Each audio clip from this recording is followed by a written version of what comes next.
नमस्कार दोस्तों, मैं सरोज पांडे और मेरे तरफ से आप सभी को नवरात्रि की हार्दिक शुभकामनाएं। नवरात्रि पर्व 2023 का कल सुबह से प्रारंभ होने जा रहा है और आज महालया भी था। कल नवरात्रि के जो 9 देवियों का पूजा होता है, उन 9 देवियों से मैं प्रार्थना कर रहा हूँ कि वो मेरे 9 दोषों का निवारण करें। ये मेरी अपनी प्रार्थना है कि जो नवरात्रि में 9 देवियां हैं वो मेरे 9 दोषों का निराकरण करें, उपाय करें और मुझसे उन दोषों को दूर करें। 9 देवियों में पहला दिन माँ शैलपुत्री का माना जाता है, दूसरा ब्रह्मचारिणी और तीसरा दिन चंद्रघंटा, चौथा दिन माँ कुष्मांडा, छठा दिन माँ कात्यायनी, सातवां दिन माँ कालरात्रि, आठवां दिन माँ गौरी और नवां दिन माँ सिद्धिदात्री। इन 9 दिनों में जो 9 माताओं की पूजा की जाती है, मैंने निजी तौर पर अपनी 9 माताओं से प्रार्थना की है कि मेरे 9 दोषों को दूर करें। पहला दिन जो कामना है, कामना को मैं दोष मानता हूँ, क्योंकि जब आदमी के अंदर कामना आता है तो उसके अंदर लालच पकड़ता है। कामना हो या काम वासना हो, कि दोनों ही दूसरे पर डिपेंड करता है, निर्भर करता है। पहला मेरा दोष रहेगा काम से मुक्ति, दूसरा है क्रोध से मुक्ति, तीसरा दिन लोभ से मुक्ति, चौथा दिन अहंकार से मुक्ति, पांचवा दिन ईर्ष्या से मुक्ति, छठा दिन मोह से मुक्ति, सातवां दिन वैर से मुक्ति, आठवां दिन भय से मुक्ति और नवां दिन मन से मुक्ति। ये मेरी 9 प्रार्थनाएं हैं जो मैं माँ दुर्गा से प्रार्थना करूँगा कि मेरी नवरात्रि के अवसर पर मेरे 9 विकारों को, 9 दोषों को दूर करें। पूरा जीवन मेरा नष्ट हो गया है इन 9 दोष के कारण, जिसमें सबसे पहले मैंने नाम लिया है काम का। काम का अर्थ होता है कामना, इच्छा या काम वासना। इसमें आदमी हमेशा दूसरे का मुंह ताकता है, कोई दूसरा कोई दे दे तो काम वासना पूरा हो जाए, या कोई दूसरा कुछ कर दे तो कोई कामना पूरी हो जाए। और कामना के चक्कर में और काम वासना के चक्कर में मैं पागल कुत्ते की तरह ज़िंदगी भर दौड़ता रहा। ओशो के मिलने के बाद समझ में आई कि सुख किसी दूसरे के अंदर है ही नहीं, सुख और दुख हमारे ही भीतर है। ध्यान में डूबो और अपने भीतर ईश्वर तक को पा सकते हो तो कामना और सुख के लिए बाहर दौड़ने की क्या बात है। अब जबकि काम वासना का तूफान लगभग शांत हो गया है उम्र के कारण, तब समझ में आता है कि ज़िंदगी भर दौड़ता रहा, यहाँ सुख मिलेगा, वहाँ सुख मिलेगा, इससे सुख मिलेगा, उससे सुख मिलेगा, कहीं नहीं मिलता है सुख। सुख जब भी मिलेगा अपने भीतर मिलेगा। खैर, दूसरी बात मैंने कही कि लोभ। लोभ का बहुत सारा मतलब होता है। सबसे बड़ा मतलब जो होता है, लोभ में आदमी दूसरे का यूज करता है। मुझे जीवन भर मेरे दोस्तों ने, दुश्मनों ने, रिश्तेदारों ने और चालू लोगों ने जम के यूज किया, क्योंकि वो लोभ से भरे हुए थे। मुझ में लोभ बहुत कम रहा है, बचपन से लेकर आज तक मुझ में लोभ की मात्रा बहुत कम रही है। खैर, फिर ये मानता हूँ कुछ तो लोभ ज़रूर है, और लोभ भी आदमी को रात दिन जगाता है। जब मैं YouTube के लिए काम करता हूँ, वीडियो बनाता हूँ, बार बार चेक करता हूँ कितने लोगों ने देखा, कल कितने वीडियो बनाने हैं, इससे क्या मिलेगा, पैसे मिलेंगे कि नाम हो जाएगा, यह भी लोभ है। लोभ का कुछ मात्रा में होना जीवन को चलाए रखता है, जीवन को गतिमान रखता है, लेकिन लोभ का होना जीवन भर आदमी को दौड़ाता है और अंत में उससे पता चलता है कि ज़िंदगी समाप्त हो गया, मिला क्या। खैर, तो मैं दूसरी प्रार्थना कहूँगा माँ से कि लोभ का उपाय हो। लोभ एक विकार है। कृष्ण भगवान जब गीता में कहते हैं कर्म पर अधिकार है, फल पर नहीं, कर्म करो, फल की चिंता नहीं करो, वही सूत्र है जो लोभ के पार ले जाता है। अपना कर्म करिए और भूल जाइए। ऐसा संभव है। एक समय आता है जब आप जीवन में करने योग्य कर्म करते हैं। तीसरी बात मैंने माता के सामने रखी, अहंकार। अहंकार इतना खतरनाक और पॉइजनस चीज़ है कि मेरे जीवन में 50 आदमी आए, उनमें से 47 आदमी जीवन से निकल गए अहंकार के कारण। अहंकार ने लोगों को जोड़ा कम है और तोड़ा ज़्यादा है। लोभ ने जोड़ा था, अहंकार ने तोड़ा है। मेरे जीवन में जितने भी लोग आए, अगर 50 लोग मेरे जीवन में आए, उन सबको जोड़ने वाला लोभ था और तोड़ने वाला अहंकार था। आज मुझे लगता है मेरे जीवन में कुल मिलाकर 3 लोग बच गए हैं। अहंकार ऐसी खतरनाक चीज़ है कि कब किस समय 10 साल की दोस्ती ख़त्म हो जाए कहना मुश्किल है। आज भी शनिवार का दिन था, सारा दिन मुझे ऐसा लगा कि अहंकार 2-4 रिश्तों को तोड़ के रहेगा, लेकिन बहुत मुश्किल से मैंने ईश्वर से प्रार्थना की कि अहंकार मुझ में न आए, क्योंकि कोई भी आदमी को दुखी करके क्या मिलेगा। अहंकार लोगों को दुख देना जानता है। अहंकारी व्यक्ति दूसरे को दुख देगा ही देगा, तभी उसको मज़ा आता है, और मैं इस बात को समझता हूँ। अहंकारी व्यक्ति के साथ 2 मिनट बिताना मेरे लिए मुश्किल है। तो जिन 50 लोगों में से 47 लोग अब मेरे जीवन से निकल गए, उन मेरे जीवन से जाने के लिए बहुत बहुत धन्यवाद। अहंकारी व्यक्ति मुझे जीवन में नहीं चाहिए, और मैं माँ से प्रार्थना करूँगा कि मुझ में जो अहंकार है, और बहुत भयंकर अहंकार है, कि माँ इस अहंकार का निराकरण कीजिए। अहंकार के कारण मैंने अपने व्हाट्सएप पर लिख रखा है कि प्रेम को घृणा बनने में देर नहीं लगती, प्रेम को घृणा बनने में देर नहीं लगती। अहंकारी मैं भी हूँ और बहुत ज़्यादा हूँ। जब 2 अहंकारी मिलते हैं तो प्रेम खत्म हो जाता है। खैर, अहंकार एक विष है, एक जहर है। मैंने बहुत झेला है बचपन से। अहंकार के कारण मेरे जीवन से मेरे सारे दोस्त निकल गए, सारे रिश्तेदार निकल गए, और मैं अकेला खड़ा रह गया। मेरे जीवन से एक एक करके सारे दोस्त रिश्तेदार चले गए, पत्नी भी चली गई, अब मैं अकेला खड़ा हूँ।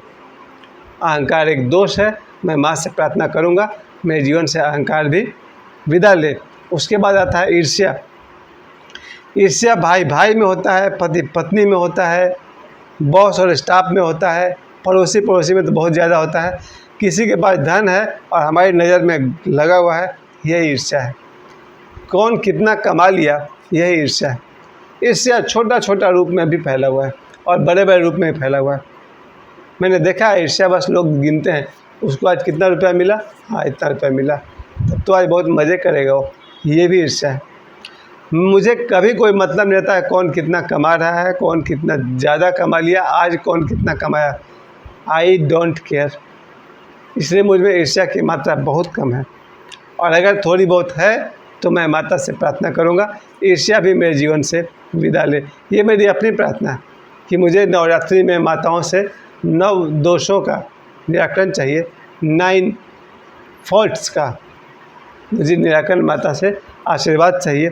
ईर्ष्या के बाद है मोह। मोह एक ऐसा शत्रु है जो 24 घंटे से रहता है।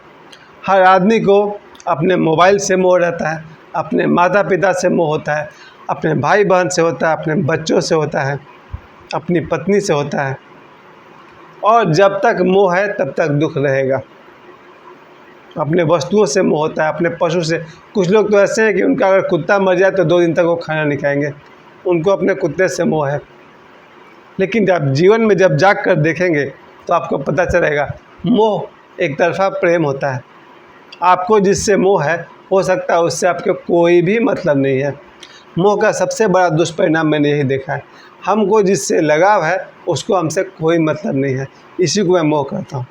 जितना भी एक तरफा प्रेम है वो सब मोह है, और ओशो की भाषा में कहिए तो सोए हुए आदमी का प्रेम मोह होता है, केवल जागृत व्यक्ति का प्रेम प्रेम होता है। खैर, मैं इतनी बात कह सकता हूँ, एक तरफा प्यार जितना भी है वो सब मोह है।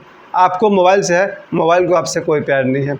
आपको किसी गर्लफ्रेंड से है, गर्लफ्रेंड को आपसे कोई मतलब नहीं है, वो भी मोह है। और मोह बहुत सताता है, बहुत रुलाता है।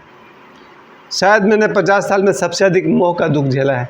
जब मैं मुंबई में था तो मेरा पूरा ध्यान माता पिता भाई बहन पर था। शादी हो गई तो पूरा ध्यान पत्नी और बच्चों पर चला गया। अपने आप को देखने का मौका ही नहीं मिला। लेकिन अब मेरा पहला काम है अपने आप को देखना। मैं माँ से प्रार्थना करूँगा कि मेरे जीवन से मोह का विदा हो और प्रेम का आगमन हो। प्रेम होना चाहिए, मोह और प्रेम में अंतर है। प्रेम का सिर्फ इतना अर्थ है, मुझे कोई अच्छा लगता है, चाहे मेरे पिताजी हो, चाहे मेरी माँ हो, मेरे बच्चे हो, मेरी पत्नी हो, मेरा दोस्त हो, बस इससे ज़्यादा कुछ नहीं। मुझे कोई अच्छा लगता है, दैट्स ऑल। वो मुझे क्या देगा, कब दिखाई देगा, कोई ज़रूरत नहीं। मेरा प्रेम मेरी एक अवस्था है, स्टेट ऑफ माइंड है। खैर, मोह बहुत सुंदर है। जीवन से मोह विदा हो और प्रेम का प्रादुर्भाव हो, जीवन में प्रेम हो। फिर मैं माता से अगला प्रार्थना करूँगा वैर, दुश्मनी। जीवन में मेरे 5-10 लोगों से ज़बरदस्त दुश्मनी रहा है और इस समय 2023 तक जिनके भी मन में कोई वैर है, मैं सबके लिए प्रार्थना करूँगा, जीवन से वैर निकाल दो। वैर से कोई किसी को कुछ सुख नहीं पाया है। वैरी व्यक्ति जिसके मन में वैर का है, दुश्मनी है, वो रात दिन जलते रहता है। ध्यान रखिएगा, वैर से वैर मिटता नहीं है। जो व्यक्ति के मन में किसी के लिए वैर की भावना है, नफरत की भावना है, वो 24 घंटे जलता रहता है। उसको नुकसान पहुंचाने की कोशिश करेगा, पहुंचा भी पाया कभी कभी। लेकिन और मेरा अपना मानना है, मेरे मन में किसी के प्रति कोई वैर नहीं है। मैं सबको क्षमा करता हूँ। थोड़ा बहुत क्रोध जो मन में है, उसके लिए मैं प्रयास करूँगा कि मैं क्षमा कर सकूँ। मैं माता से प्रार्थना करूँगा कि मेरे मन में वैर तो नहीं है, लेकिन जिनके भी मन में वैर है उनके लिए मैं माँ से प्रार्थना करूँगा, वैर को ख़त्म कीजिए। और माँ से प्रार्थना करूँगा मेरे हृदय में वैर की जगह क्षमा आए। जिन लोगों ने मेरे प्रति गलती किया है उन्हें मैं क्षमा कर सकूँ। वैसे मैं बहुत क्रोधी आदमी हूँ, अहंकारी आदमी हूँ, माफ़ तो किसी को करता नहीं। खैर, लेकिन मैं माँ से प्रार्थना करूँगा कि मेरे मन से और सभी के मन से वैर निकल जाए और मेरे मन में वैर की जगह क्षमा का जन्म हो। उसके बाद है भय। भय अब मेरे जीवन में 2-3% रह गया है। 97% भय विदा हो गया। जब तक जीवन में ध्यान नहीं था, मेडिटेशन नहीं था, गुरुदेव नहीं थे, तब तक जीवन में भय 100% था। मुझे माता पिता से भय लगता था, अपने भाई बहनों से भय लगता था, अपने पत्नी और बच्चों से भय लगता था, सारे दोस्तों से भय लगता था, सारे दुश्मनों से भय था, मन के विकार से भय था। फिर जैसे जैसे जीवन में ओशो आए, मेडिटेशन आया और बागेश्वर धाम सरकार आए, तो पता चला अब जीवन में भय लगभग समाप्त हो गया।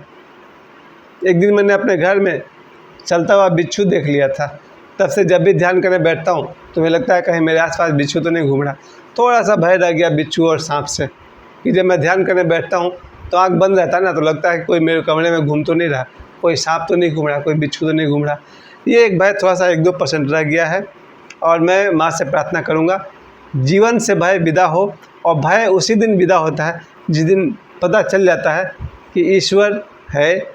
अगर हमारे कर्म अच्छे हों तो भय की कोई ज़रूरत नहीं है। जीवन में ध्यान करिए, आपके कर्म अच्छे हों तो भय की कोई ज़रूरत नहीं है, वरना ईश्वर तो हमेशा से रहा है और भय भी हमेशा से रहा है।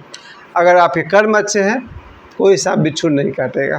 खैर, मैं माँ से प्रार्थना करूँगा जो थोड़ा सा भय मेरे जीवन में है वो भी विदा हो जाए। उसके बाद अंतिम प्रार्थना है मन से मुक्ति। ये जो मन है, इसी में ये सारे के सारे 8 विकार बैठे हुए हैं। जब तक मन है तब तक ये 8 विकार रहेंगे। मन का विसर्जन हो जाए तो मेरे नवरात्रि सफल हो जाए।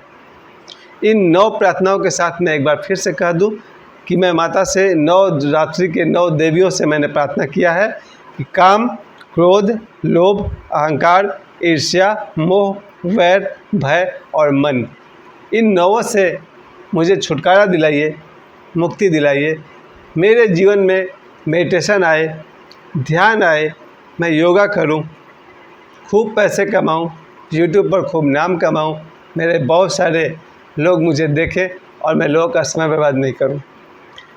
अब आने वाले 9-10 दिन में बहुत सुंदर होने वाले हैं। कल से ही मैं तो बहुत मस्ती में रहूंगा ही 24 घंटे। मेरे सभी दर्शकों से मेरा कहना है, नवरात्रि के दिन आज रात से ही हंसी खुशी के मूड में रहिए। ईश्वर करे आपके 9-10 दिन बहुत सुंदर हों। खूब प्रार्थनापूर्ण रहिए, भक्तिपूर्ण रहिए, ध्यानपूर्ण रहिए, मेडिटेशन कीजिए, अपना अपना जो काम करते हैं काम कीजिए। प्रेम जरूर कीजिए अपने माता पिता से, अपने दोस्तों से, अपने परिवार से, अपने फ्रेंड से, अपने गर्लफ्रेंड से, जो भी है सभी से प्रेम कीजिए। प्रेम से बड़ा ओशो कहते हैं ध्यान या प्रेम, 2 में से अगर कोई एक चीज़ सद गया तो बात खत्म। जो प्रेम कर सकेगा उससे अब ध्यान और पूजा की भी ज़रूरत नहीं है। खैर, दुर्गा पूजा आ ही गया है। छोटी सी बात मैं कहूँगा, बच्चों का ध्यान रखिएगा, बच्चों को नए नए कपड़े मिल जाएं, बच्चों को पॉकेट मनी मिल जाए, बच्चों को अपने गाइडलाइन में ही रखिएगा। जहाँ भी ले जाइएगा अपने साथ रखिएगा, कोई दुर्घटना ना हो, बच्चे कहीं खो न जाएं। बच्चों के पास पैसे की कमी न हो जाए, उनका चेहरा न मुरझा जाए। आपका दुर्गा पूजा बहुत सुंदर हो, जिनके भी परिवार हैं, और आप सभी अपने परिवार में पति पत्नी, थोड़ा खर्चा तो होगा लेकिन मज़ा आ जाएगा। आशा करता हूँ आपका दुर्गा पूजा, आपकी नवरात्रि बहुत बहुत खुशियों से मने।